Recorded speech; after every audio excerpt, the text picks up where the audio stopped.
আসসালামু আলাইকুম সুপ্রিয় দর্শক, সবার কি অবস্থা? হাজির হয়ে গেলাম দীপ্ত টিভি নিবেদিত দেনা পাওনা নাটকের ২০৭তম পর্বে কী সব ঘটতে চলেছে তার অগ্রিম আপডেট নিয়ে। এই পর্বটি কেউ মিস করবেন না, কারণ এই পর্বে আপনারা দেখতে পারবেন পারিকে দেখা যাবে সে এবার ফোনের ক্যামেরায় নিজেকে দেখতে গিয়ে পিছনে ইরফানকে দেখে ফেলবে। ঠিক তখনই ইরফান ওখান থেকে চলে যাবে এবং সৌরভকে পারির সাথে ওভাবে দেখে পারিকে অনেক ভুল বুঝবে।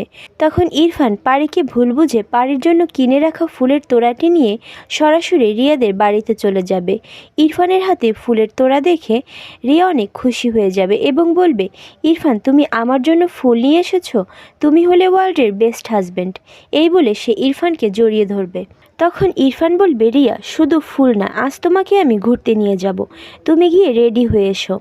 রিয়া চলে গেলে রিয়ার বাবা ইরফানকে বলবে, কী ব্যাপার ইরফান, হঠাৎ এই মত পরিবর্তনের কারণ কি?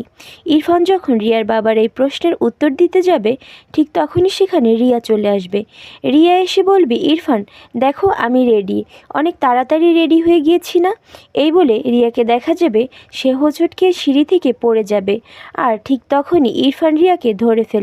আর অন্যদিকে আপনারা দেখতে পারবেন পারিকে দেখা যাবে সে সত্যজিৎ ঠাকুরের গয়না পছন্দ না হওয়ার কারণে অনেক টেনশনের মধ্যে পড়ে যাবে এবং তার কাজের স্পিড বাড়িয়ে দিবে। পারি কাজ করতে করতে সৌরভকে ইরফান ভেবে বলে উঠবে, যতক্ষণ না আমি মন মতো একটা ডিজাইন তৈরি করতে পারছি আমি একদমই শান্তি পাচ্ছি না ইরফান।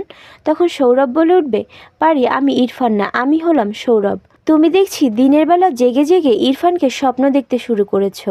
তখন পারি বলবে, দেখেছো সৌরভ কেমন বেখেয়াল হয়ে যাচ্ছি আমি, তোমাকেও ভুল করে ইরফান ডেকে ফেলেছি, তুমি প্লিজ কিছু মনে করো না। আর এছাড়াও থাকছে আশ্চর্য সকল ঘটনা। সুতরাং সবাইকে দেনা পাওনা নাটকের আগামী পর্ব দেখার আমন্ত্রণ রইল। ধন্যবাদ।